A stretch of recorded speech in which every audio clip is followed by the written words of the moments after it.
Novels forever में खुशामदीद। Novel तेरी जुल्फ़ के सर होने तक, जिसकी राइटर है इकरा सगीर अहमद। उसकी ये 45वीं एपिसोड है। तो आइए जल्दी से स्टार्ट करते हैं इस एपिसोड को बगैर किसी देर के। वो चीखी थी और चीखती चली गई थी। जैन ने हड़बड़ाकर उसके लबों पर सख्ती से हाथ रख दिया था। वो फटी फटी आंखों से उसको देखती हुई बेहोश हो गई। जैद उसको फ़ौरन ही संभाल न लेता तो वो ज़मीन बोस हो चुकी होती। उसको बेड पर लिटाकर होश में लाने की कोशिश की, मगर वो होश में न आए तो जैद को तशवीश होने लगी। वो उसको वहाँ छोड़कर इमराना के पास आया। लो भाई, अभी 24 घंटे भी नहीं हुए यहाँ आए हुए और बहू बेगम के ड्रामे शुरू हो गए। सख्त इस्तज़ाइया लहजे में कहा, भाई आप डॉक्टर को कॉल करें। कल से अब तक डिप्रेशन का शिकार भी तो रही हैं भाभी, ऐसा तो होना ही था। वहाँ मौजूद माहिदा ने माँ के तंज को नज़रअंदाज करके कहा, यस यस श्योर, अभी कॉल करें। कुछ हो गया तो मैं ही रुस्वा होंगी कि एक ही दिन में बहू को मार दिया। आप क्या सोच रहे हैं भाई? मम्मा की बातों की परवाह ना करें। मम्मा की आदत है वो बात करने से कबल सोचती समझती नहीं। आप यहाँ आने से पहले डॉक्टर को कॉल करनी चाहिए थी। माँ के बेरहम अंदाज ने जैद को गुमसुम कर दिया था। वो हर बार उनसे नई उम्मीदों आस लगाता था कि अब उनका दिल नरम पड़ जाएगा, वो बदल जाएंगी, अपने इस होल से बाहर निकल आएंगी। मगर ये उम्मीद सिर्फ उम्मीद ही रही थी। वो हर बार पहले से भी ज़्यादा बेहिस्सो बेमहर साबित दिखाई देती थी। जैसे अभी उन्होंने सोचा कि बेहोशी पर नहायत संग दिली से तबसरा किया था। बिला जवाब नफरत की भी कोई हद होती है मम्मा। इतना बड़ा तमाशा होने के बाद भी आप में कोई बदलाव नहीं आया। तुम इस अंदाज में मम्मा से बात नहीं करो मायदा। इट्स ओके, मैं खुद डॉक्टर को कॉल करती हूँ। आप मम्मा की परमिशन का वेट करते रहें। मैं नहीं कर सकती, मायदा कहती हुई बाहर चली गई। नौफल ने बड़े इस्तेहकाक भरे अंदाज में उसका हाथ पकड़ा तो वो चाहकर भी हाथ न छुड़ा सकी। उसके मजबूत से उठती परफ्यूम की महक ने उसका अहाता कर लिया था। वो उसको देख रही थी। उसकी पर्सनैलिटी हर सू छाई हुई थी। बरा का एतमाद, आसूदगी थी चेहरे पर। ये रिंग इतनी खूबसूरत नहीं है जितनी तुम्हारी उंगली में लग रही है। कुछ लोग ऐसे होते हैं जिनको छू कर पत्थर भी हीरा बन जाता है। उसके लहजे में प्यार भरी अपनाई थी। इंचरा ने फिर से हाथ छुड़ाने की कोशिश की और उसने इस बार आसानी से हाथ छोड़ दिया था। आप क्या समझते हैं, ये हथकड़ी डालकर आपने मुझे कैद कर लिया? कैदी बन गई हूँ मैं आपकी, फरार हासिल नहीं कर पाऊंगी। वो उससे दूर होती हुई जहरखन लहजे में घर आई। लोग अपनी जहनीत के मुताबिक ही सोचते हैं, फिर फैसला करते हैं। तुम्हें जो सोचना है सोचो, खुद को मुजरिम गर्दानो या कैदी तस्वुर करो। ये तुम्हारे फैसले और सोचें हैं जिन पर किसी का इख्तियार नहीं। हाँ, अगर तुम इस रिंग को हथकड़ी तस्वुर करती हो तो आई डोंट माइंड, लेकिन इतना ज़रूर ज़हन नशीन कर लेना कि तुम्हारी ज़िंदगी का दायरा इसके इर्द गिर्द ही घूमेगा। तुम चाह कर भी इस दायरे से बाहर नहीं जा सकती। वो उसकी आंखों में झांकता संजीदगी से गोया हुआ। अपने घर में शेर बन रहे हैं, तंजिया लहजे में कहा। घर हो या जंगल, शेर शेर ही रहता है, उसने सख्त लहजे में जताया। आपको मालूम नहीं आपका वास्ता किससे पड़ा है? वास्ता भी पता है और रास्ता भी। तुम अपनी खैर मनाओ। किस बात का इतना घुमंड है? अगर चाहूँ तो खड़े खड़े इस जगह से निकलवा दूँ आपको। 2 मिनट में आप इस महल से बाहर होंगे। इंचरा को उसका एतमादो इत्मीनान ज़रा निभाया। एज़ यू विश, वैसे भी यहाँ मेरा दम घुटता है, उसने कदरे शोक लहजे में मुस्कुराकर कहा। हम आबादी से दूर किसी जंगल वीराने में झोंपड़ी बनाकर आएंगे। मैं आपके साथ रहूँगी। बेमायनी से एहसास ने उसको लफ्ज़ों के साथ बहस करने पर मजबूर कर दिया। ऑफ कोर्स, मुझसे शादी के बाद तुम्हें मेरे साथ ही रहना है। माई फुट, खुद को फजूल तसलियाँ देते रहिए। खुद को यूँ फजूल तसलियाँ देने से बाज आ जाइए मिस्टर अकरमा। आन वाहिद में मंजर बदला था और माजी के किरदार निगाहों में मुतहरिक हो गए थे। मैं इस बच्चे की खातिर अपनी एक्टिविटीज़ नहीं छोड़ सकती। मेरे फ्रेंड्स मेरे बिना पार्टी एंजॉय करने का सोच भी नहीं सकते। स्याह जगमग करती जारजट की साड़ी में उनका धोदिया मुख्तसर ब्लाउज और बगैर आस्तीनों से खूब नुमाया हो रहा था। खूबसूरत चेहरे का मेकअप की मोटी तह ने मज़ीद हुस्न बख्शा था।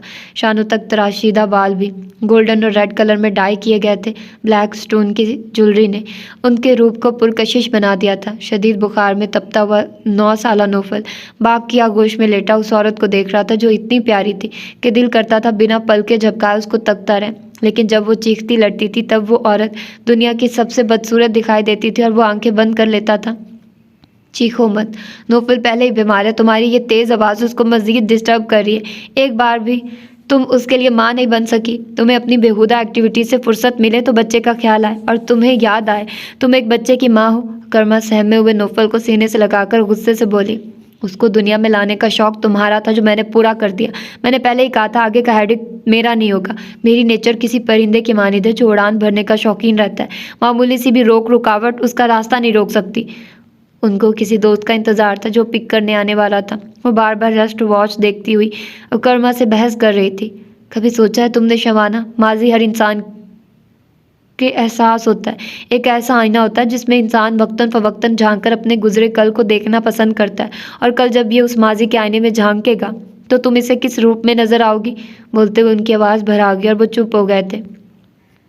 किस रूप में नज़र आऊँगी? I am sure beautiful and smart person, जिस पर लोग परवानों की मानित निसार होते हैं। वो खिलखिलाती हुई उठलाकर गोया हुई थी। मुझे डर है कहीं उसे औरत नाम से ही नफरत ना हो जाए। I don't care.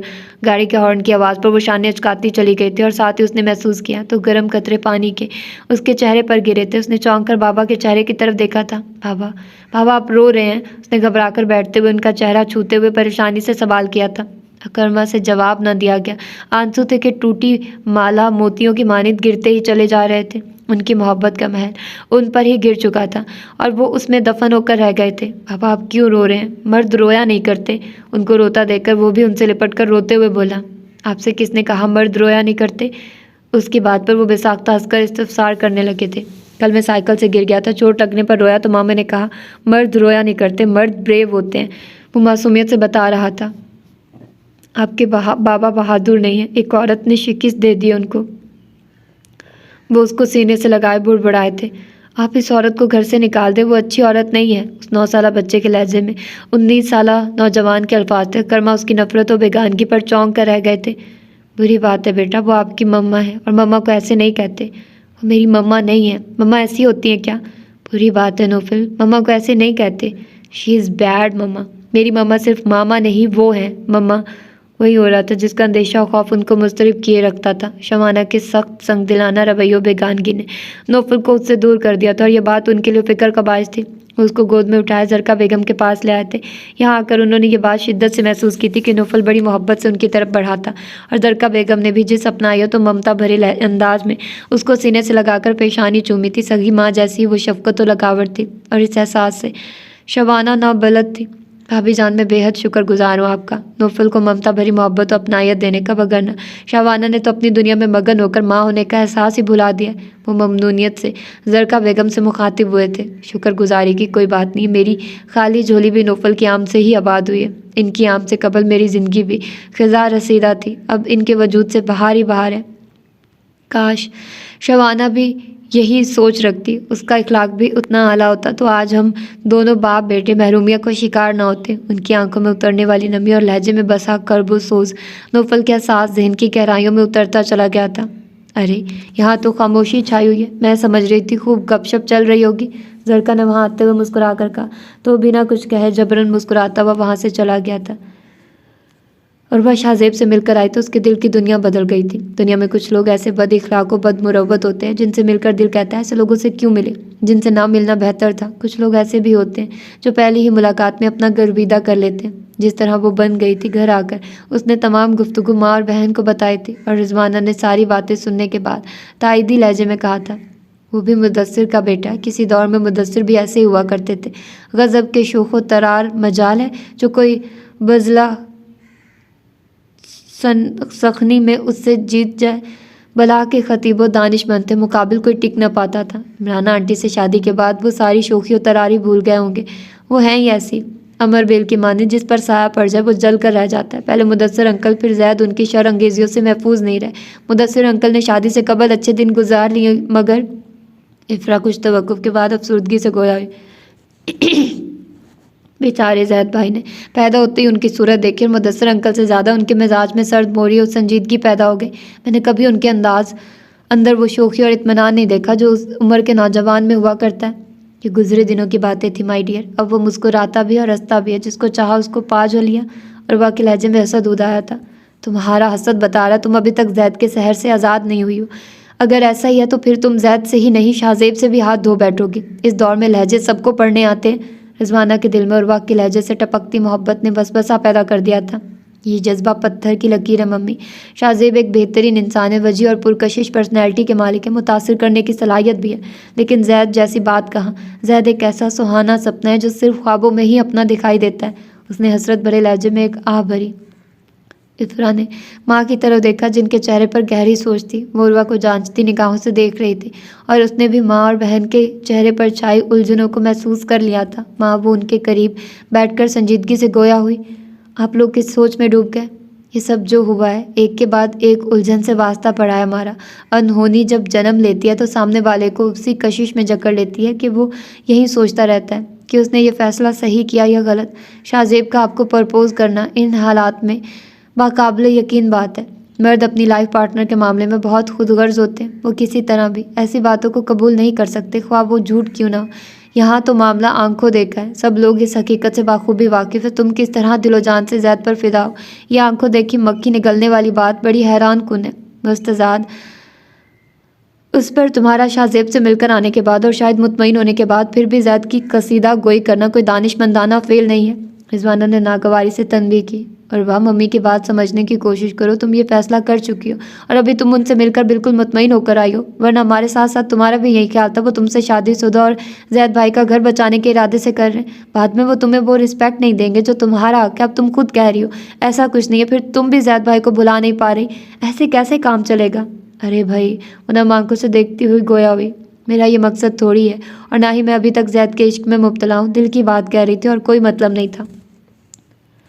इंशरा को वहाँ सब ने ही खुले दिल से खुशामदीद कहा था। ज़रका बेगम को यूसुफ साहब की मोहब्बत और खुशी की कोई हद ना थी। वो उसको किसी छोटी बच्ची की तरह ट्रीट कर रहे थे। लाजमीन इस तरह उसके आगे पीछे मौजूद थे, गोया वो किसी रियासत की रानी हो। रात खाने के बाद ज़रका बेगम और यूसुफ साहब उसको छोड़ गए थे। पाली और नानी ने उसको गले लगाकर मुबारकबाद दी थी कि वो पहली बार अपनों के दरमियान आई है, और वो भी सपाट अंदाज में गले मिली, फिर माजरत करती हुई अपने कमरे में आ गई थी। जहारा और बाली एक दूसरे का मुँह तकती रह गई थी। उसके चेहरे से साफ लग रहा था वो वहाँ सारा दिन गुजार कर आने के बाद भी खुश नहीं है। कैसा गुजरा तुम्हारा कल का दिन? खूब हाथों हाथ लिया गया होगा तुम्हें। वहाँ यूसुफ और ज़रका बहुत खुश और मुतमईन दिखाई दे रहे थे। नाश्ते की मेज़ पर जहारा ने मुस्कुराकर इस्तफसार किया। वहाँ महल नुमा बंगले में ज़ाहिरी नमूदो नुमाइश और सिर्फ मुलाजमों की चहल पहल के अलावा कुछ नहीं है। हर तरफ सन्नाटे और वीरानी का राज है। नामालूम कितने लोगों की आहें और सिसकियाँ मदफन होंगी। हद है, तुम्हारा दिल अभी तक हसदो बुग़्ज़ से पाक ना हुआ।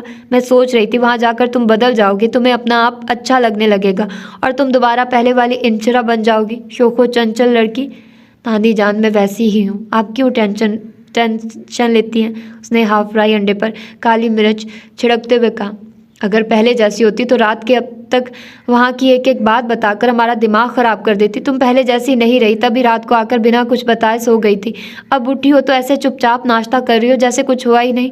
आई एम सॉरी नानी जान, मेरी ज़िंदगी में जो तब्दीली आई है वो आप लोगों के लिए कोई मायने नहीं रखती होगी, मगर मेरे लिए वो बेहद मायने रखती है। वक्त पर कोई चीज़ हो या रिश्ते मुयस्सर ना आए तो इंसान उनके बिना जीने का आदी हो जाता है, बिल्कुल उसी तरह जैसे रोशनी ना मिलने वाले को अंधेरे में रहने की आदत हो जाती है, और जब उसको रोशनी मिले तो भी उसको अंधेरे ही अच्छे लगते हैं।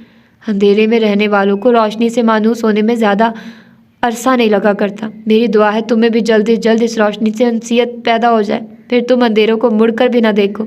जहारा ने खलूस भरे लहजे में उसको दुआ दी। नाश्ता खामोशी से किया गया। जहारा ने फिर किसी किस्म का सवाल ना किया था। अलबत्ता बाली के दिल में कहीं सवालात नौफल के हवाले से मौजूद थे, वो जो दिल में दबाए नाश्ता करती रही थी। नाश्ते के बाद जहारा अपने कमरे में चली गई तो वह मुलाजमा को किचन के हवाले से सब कुछ बताकर इंशरा के कमरे में चली आई थी। ड्रेसिंग टेबल के सामने कुर्सी पर बैठी वो बालों में ब्रश करती आईना से नज़र आती बाली को देखने लगी। बड़ा इस्तफामी अंदाज था।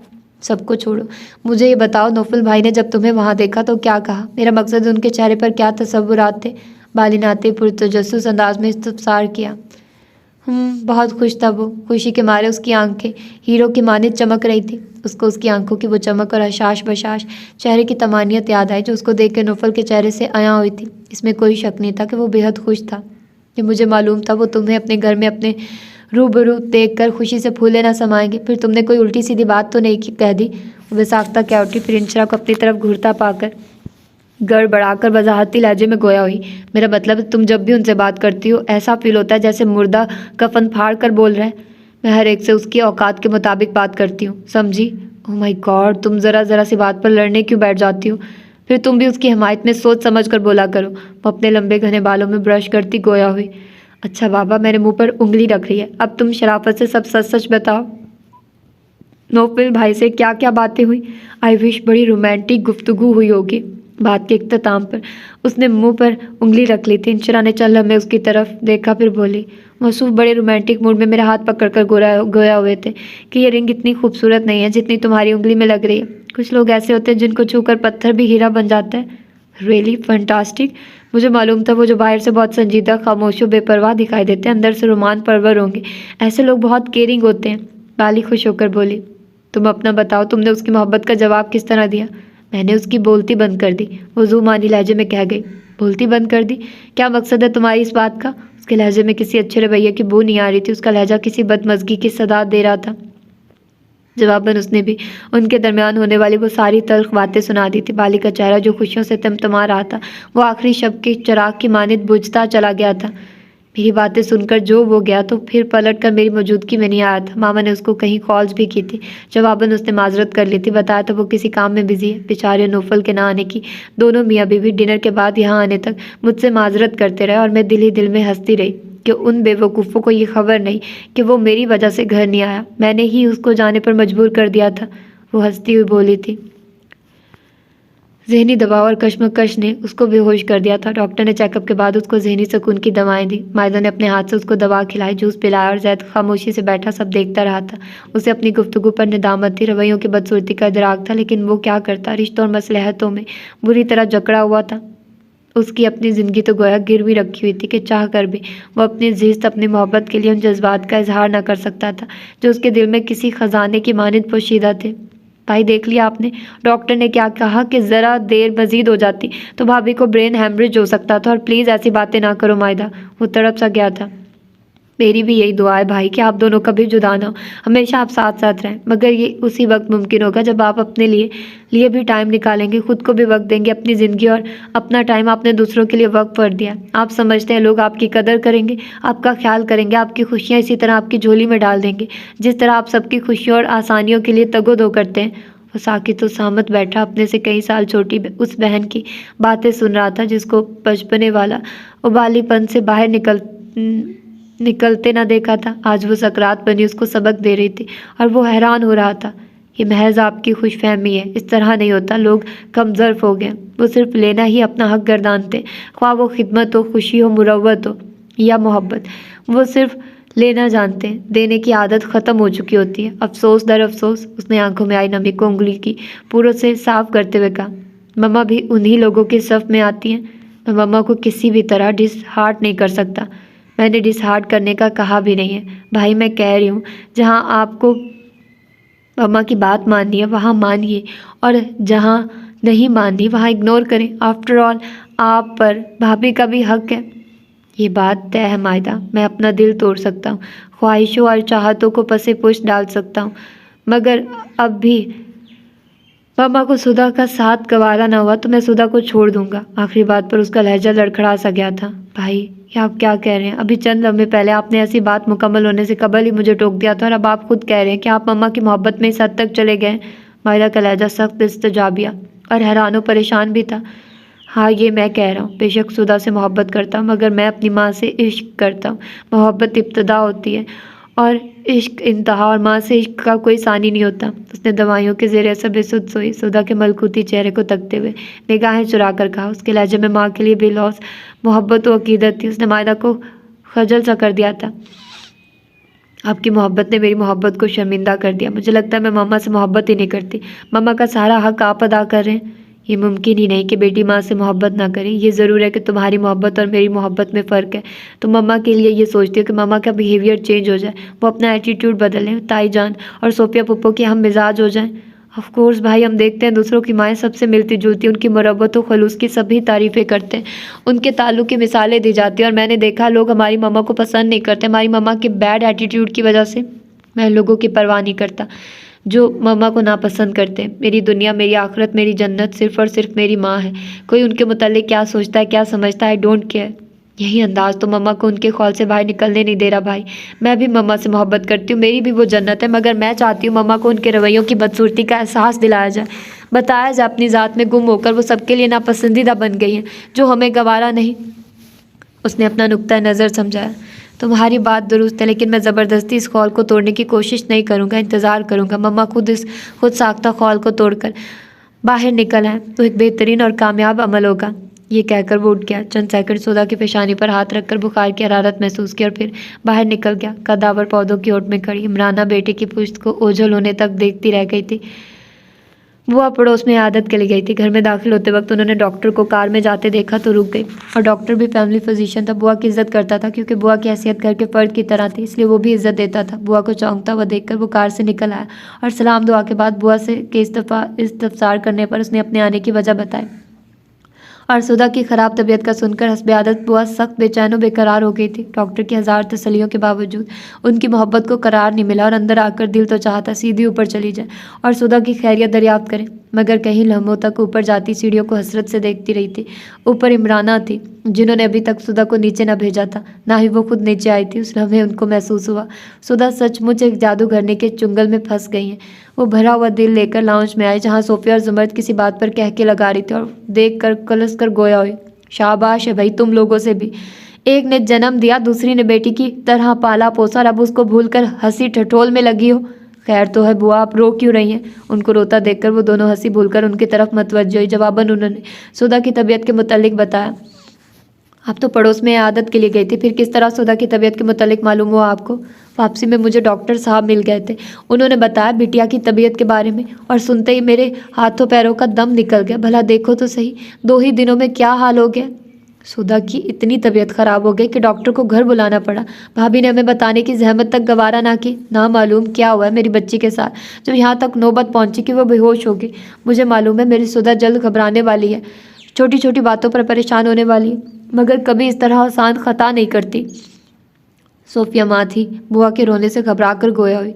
अरे सोफिया क्यों घबराती हो? बुआ के असाब बिल्कुल ही कमज़ोर हो गया, उनको मामूली मामूली बातें भी बेहद बड़ी महसूस होती है। तुम परेशान मत हो, इतने दिनों से जो टेंशन चल रही है, रोज़ किसी न किसी नई आफत से हमारा सामना होता है जिससे हम जैसे तजुर्बाकार मजबूत असाब रखने वाले लोग घबरा गए। फिर वो सौदा ना इतनी नादान है और ना समझदार जो ये सब बर्दाश्त करे। कहीं ना कहीं तो उसकी हिम्मत और हौसले को जवाब देना ही था। बुआ मैं हंस बोल रही हूँ तो इसका ये मतलब नहीं कि मुझे उसके इस तरह खामोशी से रुखसत होने का एहसास नहीं। वो आंसू साफ करती बुआ से मुखातिब हुई। उसका निकाह उसकी रुखसती जिस अंदाज में भी हुई है ये सिर्फ वक्त का तकाजा था, या वक्त का लिखा था जिस पर मैंने और मेरी बेटी ने सर झुकाया, वरना मेरी बेटी के नाम पर स्याही लग जाती। और फिर जो मुदस्सर भाई ने सुधा के लिए कुर्बानी दी और शाहजेब ने जो भाई होने का हक अदा किया, इन एहसानात के बदले मैं किस तरह एतराज़ कर सकती थी? स्याही लगती है स्याह करतूत करने वालों पर, हमारी बिटिया पर क्यों लगती भला? उन जैसी बाहया हो खूबसूरत इस दौर में कोई लड़की ना होगी। चलो फिर चलते हैं सुधा की तबीयत मालूम करने। समर्थ बेगम के चेहरे और लहजे से परेशानी आया हुई। हाँ हाँ जल्दी चले बहू बेगम, मेरा तो दिल हौल रहा है। बुआ घायल पंछी की तरह फड़फड़ा कर गोया हुई। आओ ना सोफिया, तुम क्या खड़ी सोच रही हो? भाभी भाई से मैंने वादा किया कि मैं किसी सूरत में सुधा की अज़वाजी ज़िंदगी में मदाखलत नहीं करूँगी। आपको मालूम है वादे का पास मैं अपनी जान से बढ़कर करती हूँ। आप और बुआ जाकर देख आइए, आप दोनों की भी तो वो बेटी है, मुझसे बढ़कर चाहती हैं आप। सोफिया के कदम उठे ही थे कि उसको मुनव्वर भाई से किया हुआ वादा याद आ गया और वो वादे की पासदारी के लिए वहीं जमकर रह गई। तुम कौन सा वहाँ जंग करने जा रही हो बेटी? नहीं बुआ, वादा वादा होता है, अगर भाई ने मुझे इजाज़त दी तो मैं ज़रूर जाऊँगी। अभी आप लोग जाइए। सोफिया कहकर रुकी नहीं थी, तेज़ी से कमरे की तरफ बढ़ गई। बुआ और जमर्द बेगम ने उनके गिरते आंसू को देख लिया था और वो रंजीदा सी ऊपर पहुँची।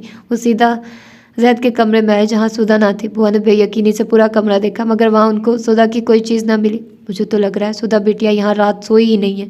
फिर कहाँ? इमराना के रूम में तो नहीं हो सकती वो। माहिदा बिटिया के रूम के अलावा कहाँ जा सकती है? आइए वहाँ चले। मैं सोच सोच कर खुश हो रहा था कि तुमने उदासी और खामोशी को बाय बाय कह दिया होगा। ज़िंदगी बदल हो गई होगी, बट बाबर जो यही सोचता रहा था कि नौफल की मोहब्बत उसको मिल गई। अब ज़िंदगी उसके अंदर मुस्कुराने लगी होगी। माजी की तमाम तलखियों को भूलकर वो हाल और मुस्तकबिल को रंगीन बनाने की कोशिश में मगन होगा, मगर वो पहले ही से ज़्यादा उलझा हुआ और खामोश लग रहा था। छोड़ दिए यार, मेरी फ़िक्र ना करो। मेरे लिए 2 औरतों की बहुत अहमियत थी, एक मेरी माँ और एक होने वाली शरीक हयात, और दोनों ही मेरे लिए कड़ा इम्तिहान साबित हुई हैं। वो एक पार्क में बैठे थे। ये क्या बात कर रहे हो? तुम्हारी मम्मा को तुमसे बिछड़े तवील अरसा गुजर गया है और तुम इस तरह कह रहे हो गोया ये कल की बात हो।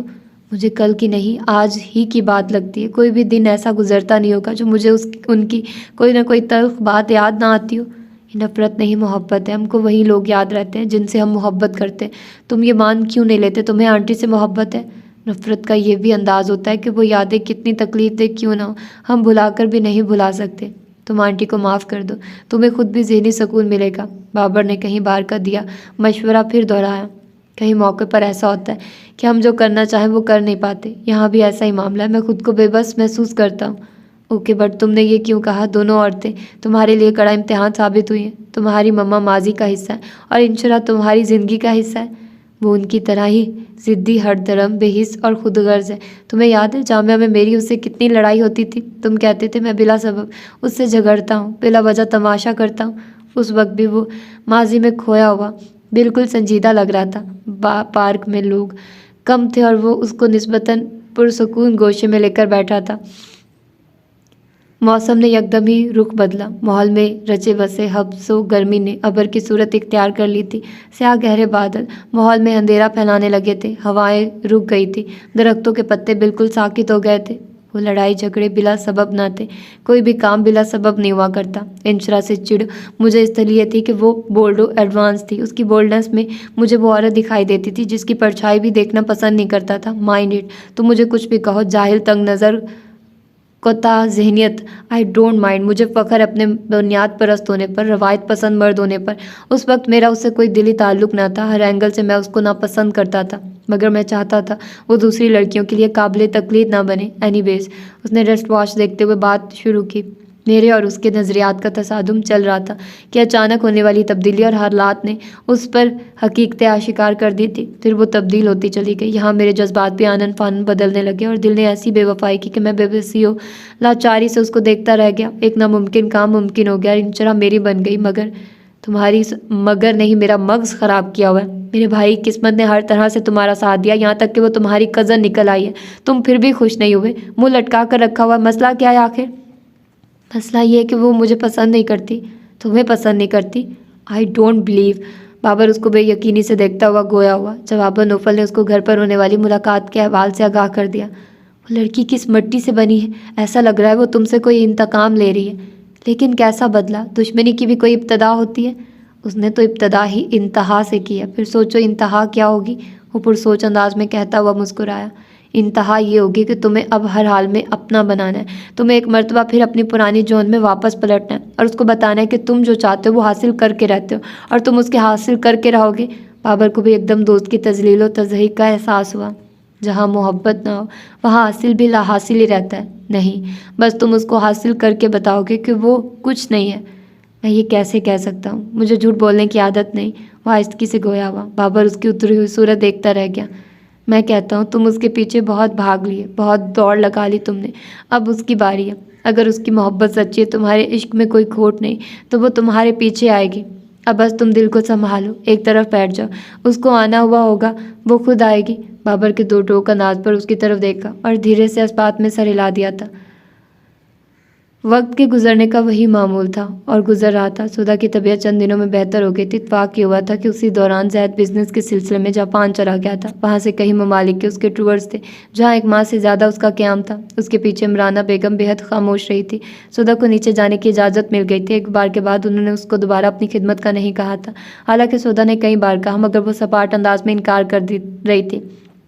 जुनैद भी अपनी दादी को लेकर इमराना के बुलावे पर आ गया था। इमराना उनसे बहुत मुरव्वत और इखलास से मिली थी। एक साल बाद मायदा और जुनैद की शादी की भी हामी भरी थी और इस मौके पर उन्होंने खुद कॉल करके मुदस्सिर साहब को बुलाया था। मुदस्सिर के अलावा घर के हर फर्द ने उनके रवैये में तब्दीली महसूस की थी।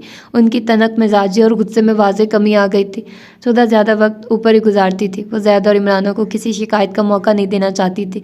जैद की कॉल भी आती थी जो सलाम दुआ और खैर खैरियत तक महदूद रहती थी। आज जैद को आना था। वो आम हुलिये में नीचे मौजूद थी। माँ तन्हाई में बुआ ने उसको घेर लिया। वो कब से मौका की तलाश में सरगर्दा थी। सुधा बेटा, क्या तुम्हें मालूम नहीं कि आज जैद मियाँ ने आने वाले हैं? मुझे मालूम है बुआ, कल उनसे बात हुई थी। वो बता रहे थे। वो मगन अंदाज में मिनी प्लांट बेल से जर्द पत्ते नोच के फेंकते हुए उनसे मुखातिब हुए। बुआ ने घूर कर उसकी तरफ देखा। गुलाबियों से आप फूलों वाले लॉन के 3 पीस सूट में मलबूस उसके निखरे निखरे चेहरे पर वही लाउबालीपन वाला परवाही थी जो निकाह से कबल हुआ करती थी। वो किसी तौर पे शादीशुदा नहीं दिखाई दे रही थी। फिर तुम कोई तैयारी नहीं करोगी बेटा?